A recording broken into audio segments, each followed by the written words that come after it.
I think I mentioned I'm the policy director for the chamber, but I'm also a partner in a firm. And so I go to a lot of these conferences. I participate in a lot of conferences.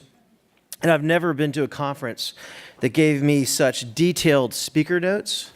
Right now it says, thanks, Blythe and Perry Ann. Note for Kevin, we have about 2 minutes to kill while they reset the stage, so tell a story. So, all right. Two guys walked into it now. So when I came yesterday to register a little bit late, and I told them, hi, I'm Kevin Bate, and they, I was with my friend Bill. I don't know if some of you may know Bill Shahara, also known as Bittrex Bill. He runs a digital asset exchange called Bittrex. And we're talking, and I go up to the registration desk with him, and I tell them my name, and there's a very nice woman who I've not met before, but she was helping with registration. And she said, we don't have a tag for you. Are you sure you registered? And I said, I think so. If you look on the website, my picture's up there. And so she let me fill out a name tag. And Bill turns to me and says, well, you know, if they did registration on the blockchain, this wouldn't be a problem. So, but identity is obviously a important piece of all of this, and I think we'll hear a bit about that in the next panel, and probably in a panel a little bit later on today about some use cases. We're almost set up, it looks like, so I might get to stop talking now. Our next financial services panel is titled, Are We Closer to Reality? When will we see mass adoption of blockchain in financial services? Is everybody mic'd up back there? Okay, great. So I'll quickly introduce our panelists, and if you guys want to walk out as I introduce you. Amy Devine Kim from Buckley Sandler. Hi, Amy, how are you? Good to see you. Sadia Halim from BNP Paribas.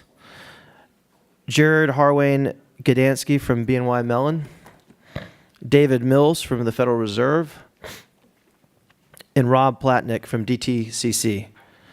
And our moderator for this panel is going to be Prakash Santana. Prakash, how are you? I'll turn the stage over to you. Great, thank you. Good afternoon, everyone. Hope you're all ready for the most exciting panel discussion of the day. So, the reason why I say it's exciting is because we have a very diverse group of people here, experts who've implemented blockchain within their respective organizations. So I'm as excited as you are to learn from them, okay? So first order of business, I'm going to ask each of them to introduce themselves and talk about the work they're doing currently within their organization. So let me start with Amy. Amy? So I'm Amy Kim. I'm a lawyer with Buckley Sandler, where my office is located in DC. We have offices nationwide, and we are focused on financial services representation. My focus is on anti-money laundering and sanctions compliance, and I help advise banks and non-banks, including money transmitters and fintech and payments companies, and blockchain-oriented and virtual currency-oriented business structures on complying with those laws. And if they happen to implicate state money transmitter issues, for example, I help them sort that process out. Hi, I'm Sadia Halim from BNP Paribas. I'm in the Financial Institutions Coverage Group in New York. And what that means is I develop and maintain relationships with banks, finance companies, and exchanges. And in the fourth quarter of 2015, when banks were joining the R3 consortium, it definitely caught my attention.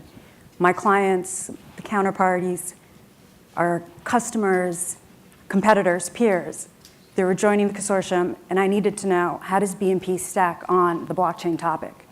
And what I learned was BNP had been looking at blockchain since about 2011, and it went across business lines. So BP2S is our security services business, our custody business. They had been looking at it for the longest period of time, but so was our transaction banking group, payments, trade finance, as well as our global markets group. We did join R3, and shortly thereafter, we established an innovation board in New York, and I was tapped to be the sponsor for the blockchain work group. And what that meant was I was going to work with our global head of blockchain, Philippe Denis, who sits in Paris, and work with the task force that he developed, looking across regions and looking across products to see how we can use this technology. Since then, in addition to joining R3, we're a member of Hyperledger. We have investment stake in DAH. We're in discussions with EEA, and we continue to examine the technology quite closely. I'm Jared Harwing-Gdansky. I'm the Deputy Global Head of Emerging Business and Technology for BNY. We've looked at blockchain for resiliency. For resiliency of our systems, we're involved in the utility settlement coin project, which is a really interesting project, I think, from a legal regulatory perspective. I'm the primary person for our consortia effort, so Sheltered Harbor, which is Resiliency Consortium, Utility Settlement Coin, R3, Hyperledger, Enterprise Ethereum. I don't think I'm leaving anyone out. And, you know, I'll keep it at that. Don't need a full CV. Dave Mills from the Federal Reserve Board here in Washington, D.C. I'm an economist by training, and I have responsibility for our economic research over payments and financial market infrastructures, as well as responsibility for retail payments. And in 2016, I led a research effort for distributed ledger technologies and payments and financial market infrastructures, which we released last December. Rob Palatnik. I'm the Chief Technology Architect for Depository Trust and Clearing Corporation, which is one of the primary clearing and settlement organizations for equities, fixed income, mutual fund transactions, and we have global swap repositories. I started in the fintech business working for a small software company that built fund transfer and payment systems in 1980. So I've been in fintech for a little while. And I bring that up because I've seen the cycle of these technologies, and to Blythe's point, some of these things just need to bake for a while. So we're looking at a number of different initiatives with distributed ledger / blockchain. We're working with Digital Asset on a repo project with the community and some of the members of this panel. We're working on a trade warehouse for credit default swaps, which is another business opportunity that needed a replacement system because the technology supporting that system was expensive. We're working on an internal initiative to record transactions to our core repository in a different system so they could be replayed in case of cyber attack, and we think distributed ledger is a good answer for that. And we're working directly with Hyperledger, and I think we've contributed over 10,000 lines of code, although Brian could probably answer how much our polls are a little bit better. But we're very focused on working with the Hyperledger community. And as I mentioned, we're working with a couple of the major vendors in the technology, specifically because we're focused on interoperability and finding the right layers of architecture to make sure that all the different players in the ecosystem can work together for the greater good of the entire community. Thanks, Rob. So we're going to make this panel very interactive and exciting. So I would like you to pull out your cell phone and be ready to answer some questions. No, you can't phone a friend, okay? All right. So let's start off with something that we heard yesterday. The inventor of the internet himself, not that guy, the real inventor, mentioned how the evolution of the internet was very similar to the blockchain evolution. In fact, at Deloitte, we looked at the growth of the internet between 1994 and 1995 and compared it to the growth of the blockchain framework or the blockchain ecosystem between 2014 and 2015. And we found the growth was very similar in terms of the number of companies who are working on blockchain, the investment dollars, the number of startups, and more importantly, the number of patent filings. So what we do know now is that even though the growth is similar, if you look back at the internet evolution, it took about 4 to 5 years for the hype to meet reality and see large-scale adoption of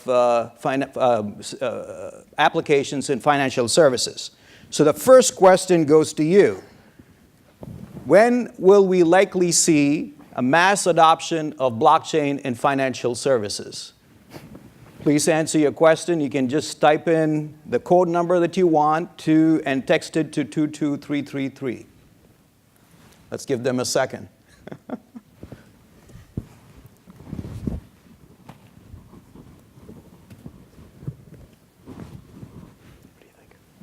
What's There you go. 5 years from now. This is exciting. We've taken some friendly wagers. Looks like 5 years from now is winning. It's like the subway race at Yankee Stadium. Okay, so let me start with Rob. Rob, what do you think? You're actually working on a platform. You're planning to deliver it in the next year or so. But here people think we're not going to see large-scale adoption within financial services until 5 years from now. So what do you think? Yeah, I guess it depends on how you interpret the word adoption.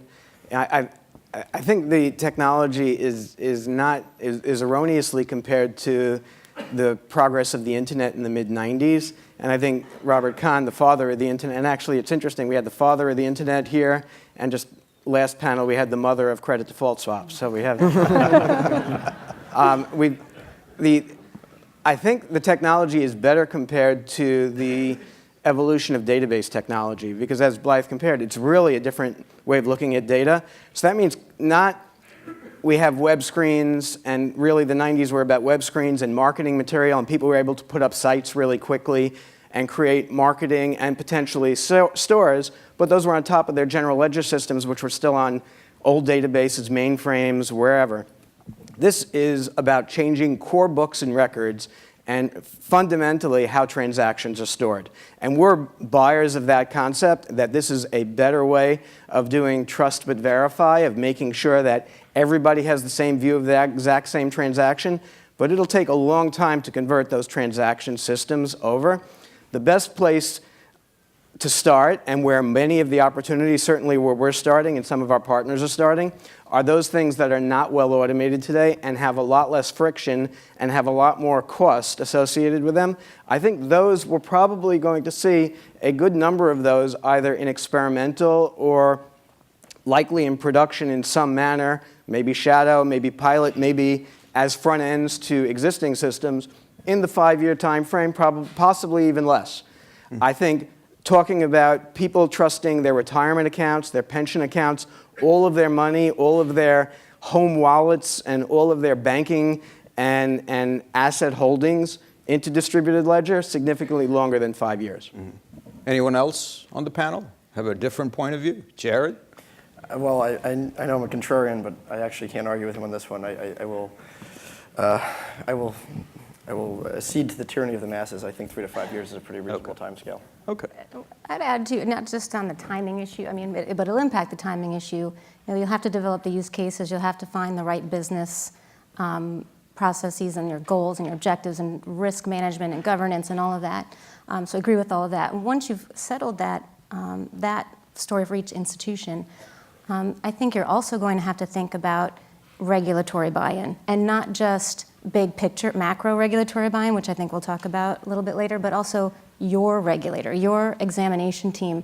Make sure that they, at the right points, have been brought into the process and understand it and have buy-in, because that's also going to be important. I know, financial institutions are coming off 6, 7, 8 years of acute regulatory scrutiny, and so they're, I think, cautious in being a conversational approach with the regulators is also important. Yeah, so that's a good point. So compared to the database technologies, compared to other financial applications where there are regulatory guidelines, what we're seeing is, unlike the internet evolution, there are no common standards, no regulatory guidelines, no common technologies. So, Sadia, what do you think? Do you agree with this statement that there's obviously some disadvantage to the evolution of blockchain, or some things have, many parameters have to converge, many vectors have to converge for us to accelerate?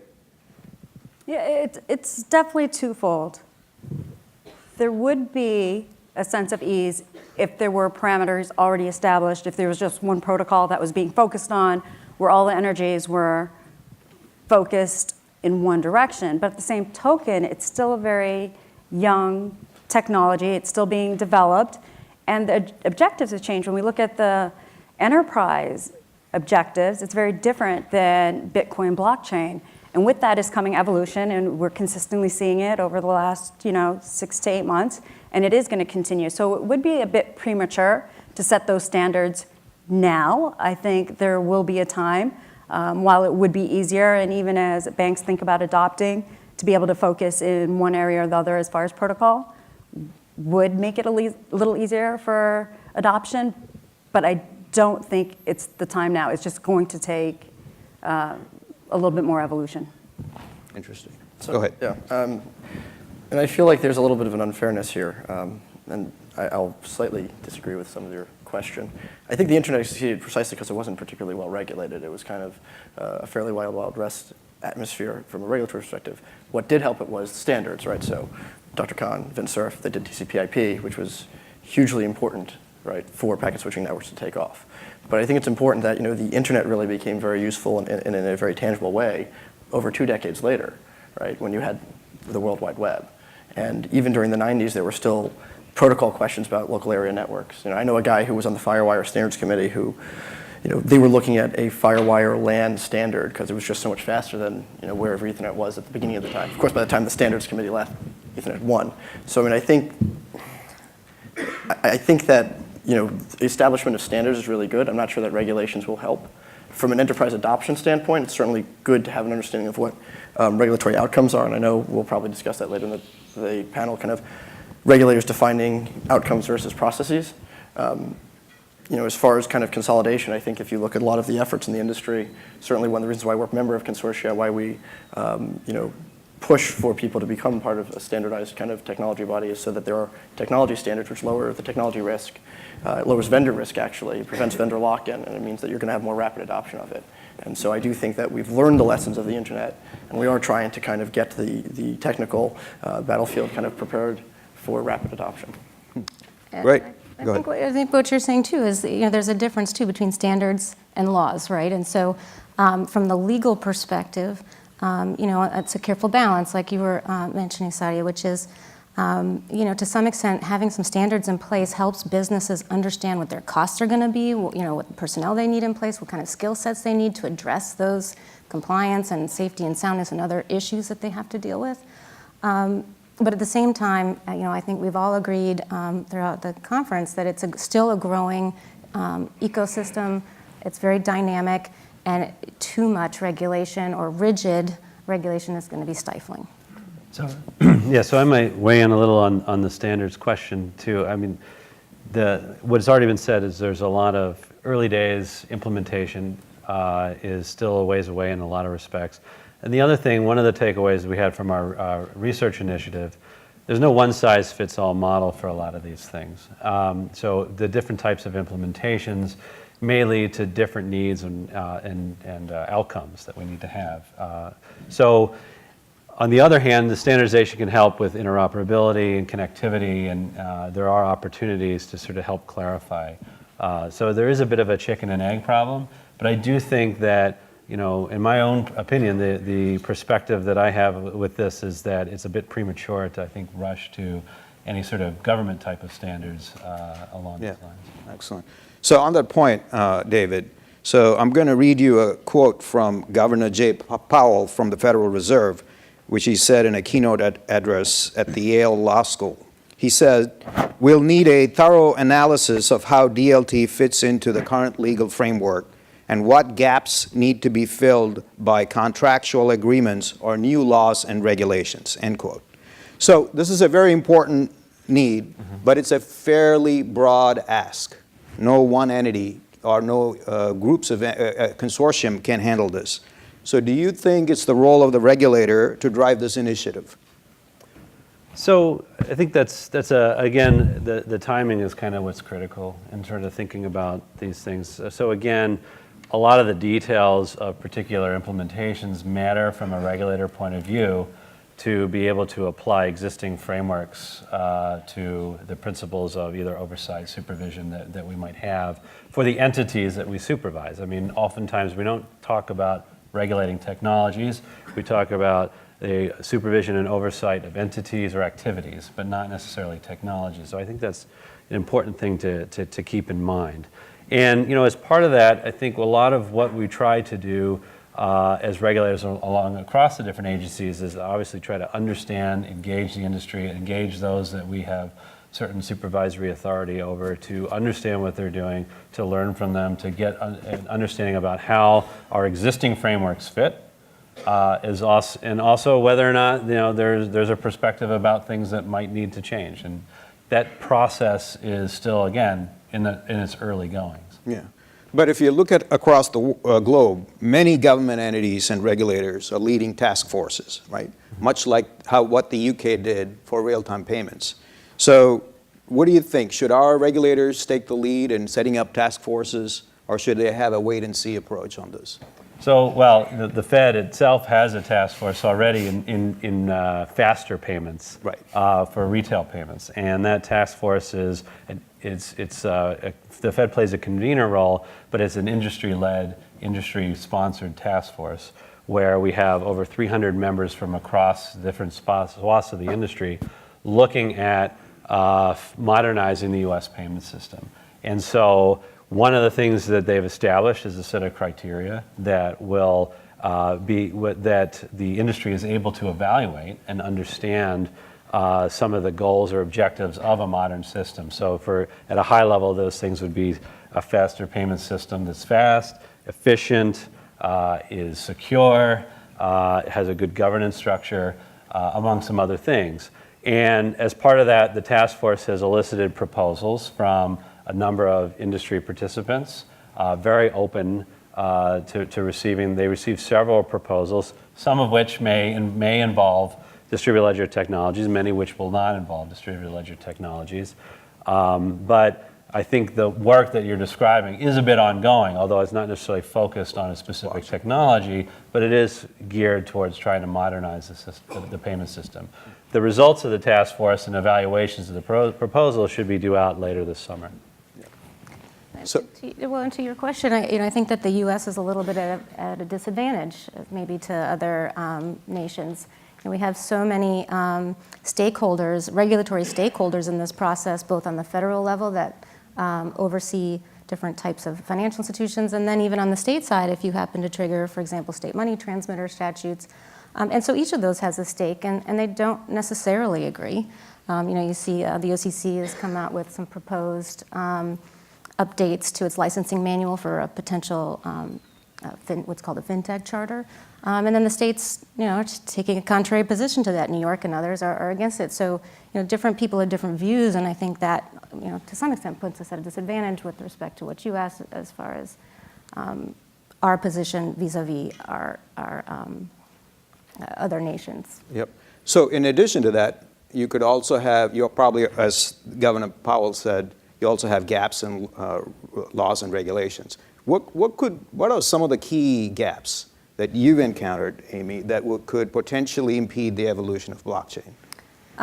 Well, I think Perry Ann's mentioned this a couple of times throughout the conference. Certainly the states are still working out how they interpret their laws, or if they're going to amend their laws to cover transfers of value, so virtual currency related transfers. The Uniform Law Commission is working on a Model Act to try to help synthesize that, and hopefully we'll see that process conclude this year. The Conference of State Bank Supervisors also issued a model framework a year or so ago.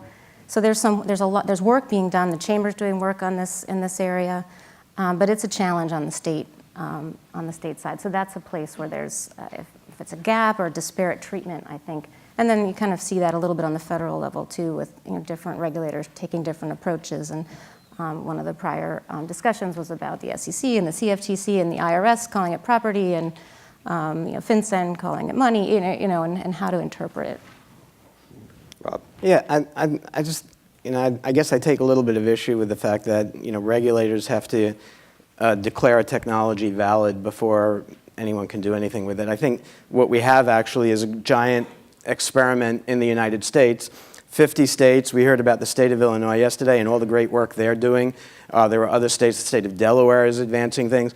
Everyone is trying out different things, and I think, again, to anyone who's been in technology for a long time knows, and I don't know about the trough of disillusionment, But there's got to be problems. There's got to be, you've got to have that hack. You've got to have that failure that we all learn from. You've got to have lots of experiments and lots of attempts and lots of tries. I think there's a little bit of a convergence of technologies and evolution. There's automation, there's cloud, and there's distributed ledger. So the disintermediation is not necessarily of banks and middlemen. The disintermediation is of people, that everything's becoming digital and everything's becoming automated. And if everything was digital and automated and put on one cloud, and we saw, you could see what happens with when one cloud has a problem, and everything was using one technology stack and it's all the same, that seems like a real security risk, and I wouldn't want to rush into that. We're all up here, we all have fiduciary responsibility to our owners, our shareholders, and to the public to make sure this is done the right way, and rushing into it in any manner, even from a technologist, is not really where anybody wants to be. Mm-hmm. So we can pursue, we can advance, we can do lots of experiments and get lots of things live, but I think it's okay, I think it's supposed to progress this way, similar to David Treat's presentation on CERN. Right. You need to have those incremental steps and have those incremental learnings. Yep. So switching gears a little bit, you talked about technology, convergence of different technologies. There appears to be a little bit of a divergence. There appears to be 2 points of view emerging on distributed ledger technologies, about a strict DLT without the use of blockchain and a DLT based on blockchain. Is that something we need to worry about? Is what's causing this divergence? Rob, I'll throw it out to Rob. I guess, well, I don't know if anything is causing this divergence. Again, you go to database technology, and you even go, we heard from the father of the internet yesterday, and there was a statement that it wasn't proprietary, but I think if you were inside the box, things weren't proprietary, but if you were working for enterprises in that period of time, there was XNS, there was the Digital Network Protocol, there was WANGnet, there was BurrowsNet. Anyone who's old remembers there was a dozen different network protocols. None of them were compatible with each other. There was SNA from IBM. So nothing talked to each other back. And then, TCP/IP eventually went out. But, so I think what we're having is the natural course of things. And the early days of the internet, there was CompuServe, there was AOL. So there were little islands. And even now in the internet, there's Facebook, there's Twitter, and everybody's going into ecosystems. So things kind of move in waves. They go into private, they become public. It's the nature of technology that you kind of have to let all the pigeons loose and let a lot of experiments bloom, and the right thing emerges. And the regulators work with the industry, and as Jared said, focus on outcomes, and then we all get to the same place. On the permissioned versus non-permissioned, or cryptocurrency versus no currency, I think there is a future that says they intersect, but I think it will take time to get there. Many of the vendors today are delivering full stacks, but I think the work some of the consortiums are doing, and in particular the Hyperledger, and some of the work Digital Asset proposed a global sync log, which is a bottom layer that basically says all the contract and all the consensus and all the mining can live on top of this basic lowest level, kind of the IP layer, where hashes and timestamps can have a particular set of standards. So separating out everybody's full stack into separate layers, I think, are going to be some of the major milestones on this road. Mm-hmm. So you touched on something interesting. That was the use of permissionless blockchains within financial services. Now, it's a question for everybody, especially Amy and David. Would the association of cryptocurrencies in permissionless blockchains limit in any way the use of permissionless blockchains in financial services? Would financial services be worried about the use of permissionless blockchains? So one of the things that, again, from our research, we highlighted some of the key challenges or issues that you need to think about for the payment system, and a good governance structure is key. And I think anyone who kind of witnessed the DAO episode with Ethereum last summer, you can't create that kind of uncertainty in the U.S. payment system. I mean, you can't replace the existing architecture that has integrity and reliability and replace it with something that when something happens that you didn't anticipate or there was a mistake that was made, that you take months to figure out what to do. I mean, it's just not going to be acceptable in the U.S. payment space. So I think, unless there's good governance structure put in place, then you're not going to really make a lot of headway with an open permissionless system. Amy? Well, I think there may be use cases for both. I don't think they have to be at odds necessarily. I think especially if you're a financial institution, if you have information to protect either under law or pursuant to your contractual agreements with your customers, whether it's an account agreement or terms of use or whatever, you need to decide what's your objective. Is it some kind of internal process, or do you need to rely on third parties? Do you have counterparty risk you need to take account of? And then you'll develop your governance around that, kind of like the internet versus an intranet, and figure out what's best for you, at least for now. I mean, we'll see how this evolves, as everyone's saying, but I don't know that they need to be at odds yet. Good. Okay, folks, now it's time for you to answer a question, and that's going to be, what do you think is going to be the first use case that will be widely adopted within financial services? All you have to do is, as you type in the number 397094, space, and your answer. It could be payments, it could be settlement, whatever you think of, whatever you think would be a killer use case within financial services. Go ahead.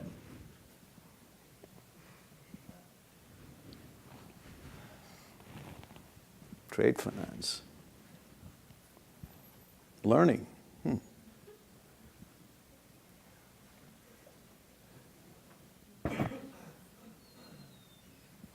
Settlements clearly in the lead. You have a word filter on that, by the way? No, I didn't. Yeah. I should have. Oh, Oh, boy. now the suggestion has been made.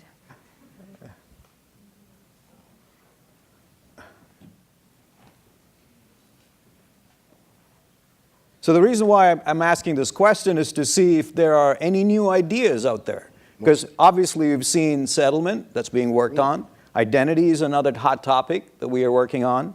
Many entities are working on. And of course, the government entities are interested in that. And then, of course, clearing and reconciliation. I'm just trying to see if there's anything else that stands out. Monster. This would be a good analysis later Cookie. on. We can publish a thesis on this. Okay, so it's interesting to see that the majority of the main ideas are pretty much what entities are working on currently, so we're not off track. Okay, so turning on to Sadia, Jarrett, and of course you, Rob, as well. You've implemented... that can keep going. Don't worry about it. So you've implemented or worked on solutions using blockchain framework. But some of the things we are being asked from Deloitte when we approach clients is a question that I'm going to ask you. What process do you go through when you decide on a use case to deploy a blockchain framework? I'll start with you, Sadia, and then we'll go down that road. Yeah, for us, it's definitely essential to have buy-in from the business. And you need that sponsorship. So the issues that we want to address are where we have weaknesses, pain points with our clients, where we can increase the use of the relationship we have with our clients.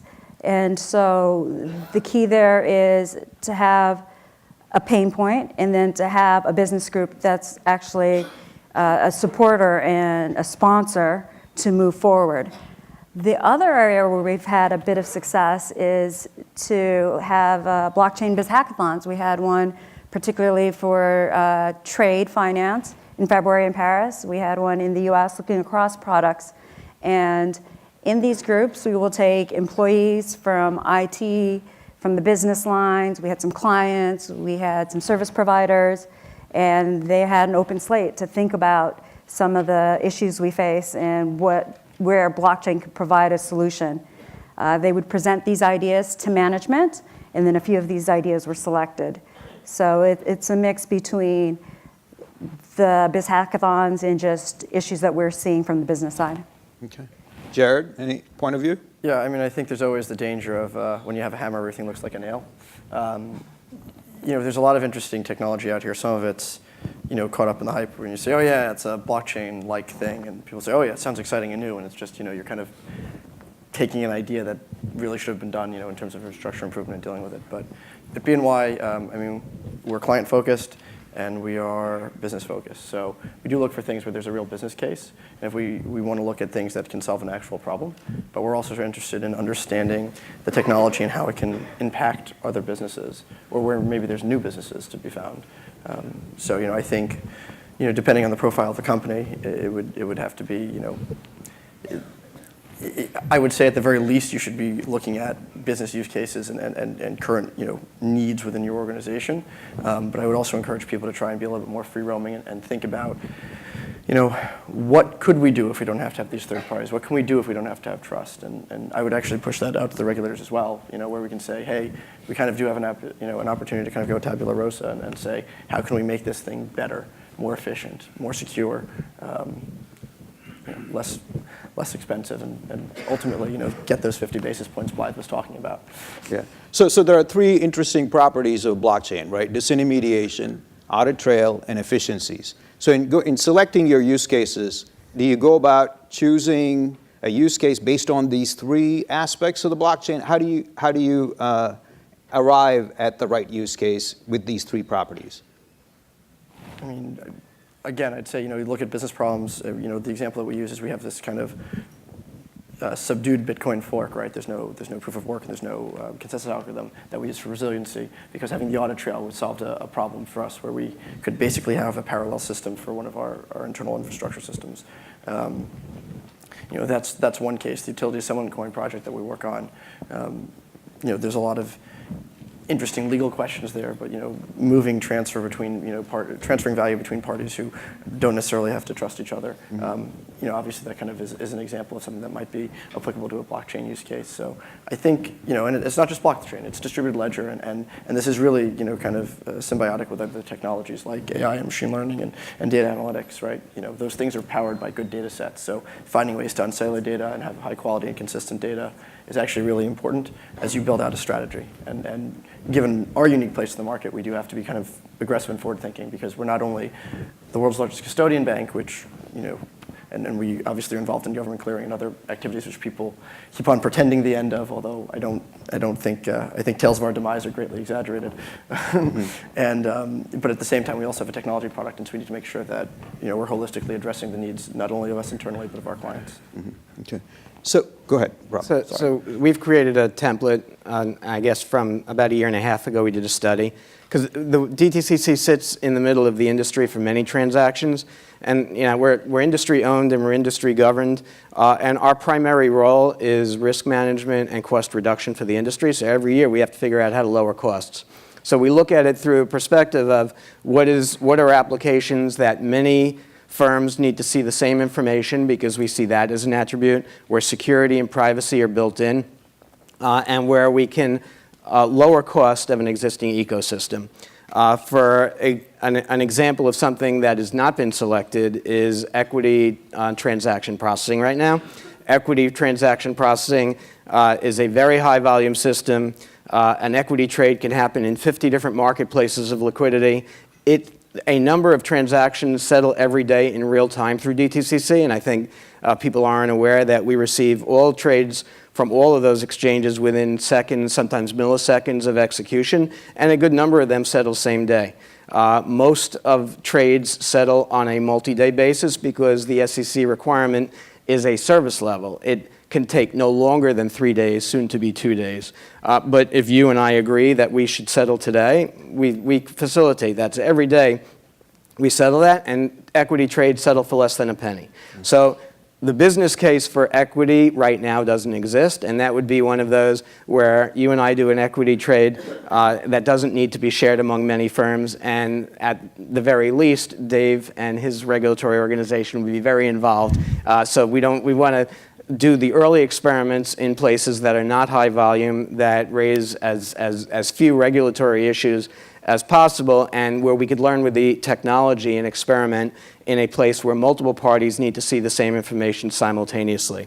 So as Blythe described, repo is an example where there's an interdealer broker, there's a repo trade, there's a reverse trade, there's the clearing corporation that provides balance sheet offset, there's the clearing bank that provides the interface to the Fed, and then there's the Fed. So there's 6 different parties that need to see the same information on the same trade simultaneously, and for a repo where you want to net that off against the previous night, it's an ideal situation of using this technology to get the information spread among multiple parties in near real time. So those are we have this template of parameters that we fill out: low volume, high value, and a return on investment for near-term real-time cases. Mm-hmm. So as a chief technology architect, I mean, you've got the use cases defined, but then you have to go decide on the platform, and there are growing numbers of them. So what criteria do you use in identifying what should be the right platform? So I'll point to the case we did with our trade warehouse, which was a system that was built over 10 years ago for credit default swap recording, when most of those used to be paper-based. A lot of those in the last 10 years have gone to exchanges, or because of capital requirements, there's lower volume.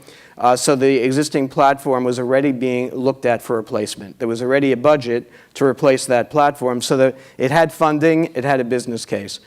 We did a proof of concept with a vendor. Then we actually went out and did an RFP. And the RFP was very interesting because we were going to many vendors that were very new. Some of them had 10 people, and we were asking them to respond to an RFP that an enterprise needs. Well, how many years have you been in business? You know, and when you have credit default swaps or repo transactions that are for 5 times longer than the company has been in business, it starts bringing up questions when you talk about immutability and things that are supposed to live for a long time. Yep. So what we found is a lot of the firms started teaming up. And the smaller firms started working with some larger firms to be able to offer a more robust process. And they realized, and I think most of the industry wants to move beyond proof of concepts that are going on in sandboxes that are in the cloud, that are not attached to enterprise systems. They're not attached to enterprise reference data or enterprise schedulers or enterprise identity systems. So they're not reality. These kind of systems had to interact with reality. And once you start peeling back the layers and seeing what it means to do a smart contract where you have all of the logic in the ledger, or some of the logic in the ledger, some of the logic back in your existing systems, and that information needs to be shared among a community, it started really narrowing down the field of which firms were serious and really had the technology wherewithal and the business wherewithal, and which firms really were more in PowerPoint mode. Mm-hmm. That's very interesting. And you touched on an interesting topic, smart contracts. No blockchain panel on financial services is complete without a discussion on smart contracts. So audience, here's a question for you. Have smart contracts matured enough to handle the complexities within a financial system? We're going to discuss that.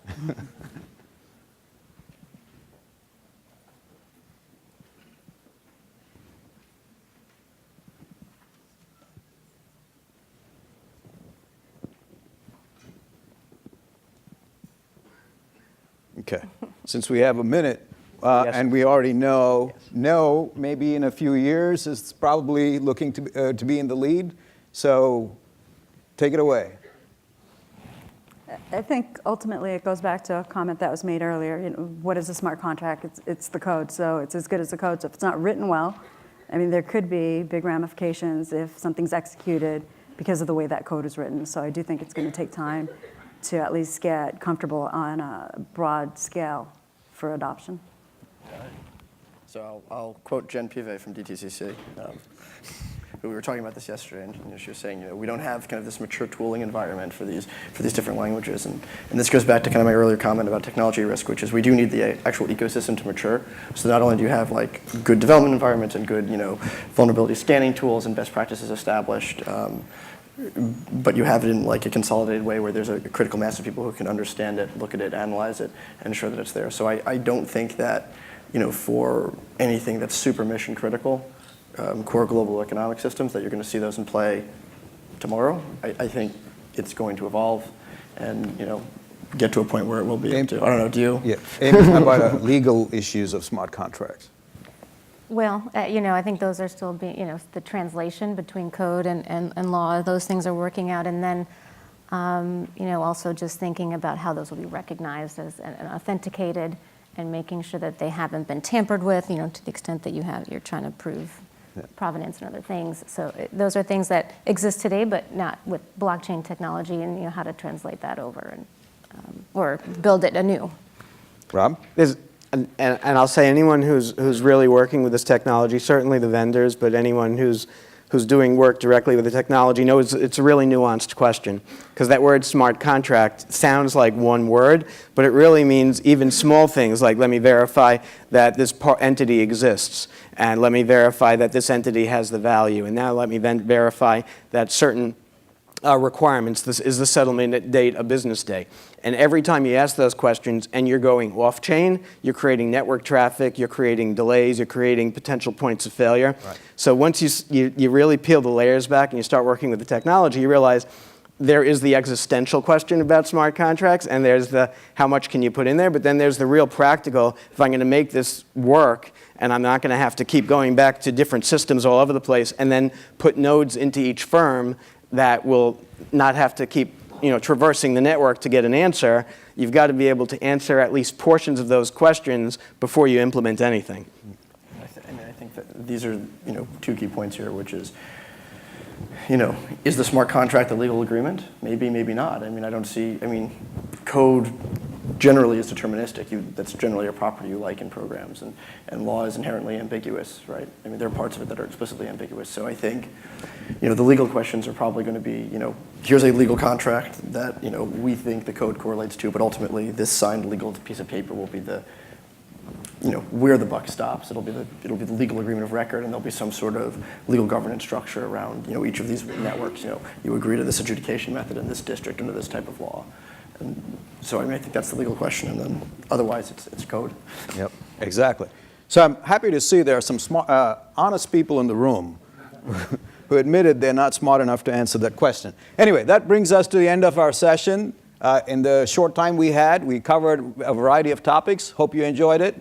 And I'd also like to thank you for participating in this interactive session. I'd like to thank the panelists as well. Thank you all.